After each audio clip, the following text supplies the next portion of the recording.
Hey, it's Dan. Here's everything new on monday.com for February 2024. Say hello to workcanvas, a collaborative digital whiteboard that syncs directly with monday.com.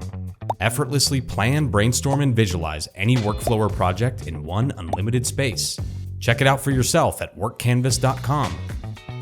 Add items from my work. You can now add new items directly from my work. Simply select the board here, then add a task without leaving the context of your assigned work. Open and closed workspace permission. Enterprise admins can now dictate whether or not users can create open and closed workspaces. Additionally, you can now set the default workspace type here. New workload person filter. We've updated the workload person filter to allow you to easily filter by multiple users at once. Finally, our trending app of the month, Tracket. Available in the apps marketplace, Tracket provides a flexible time tracking solution to record and log time on your existing items and sub-items. And that's it.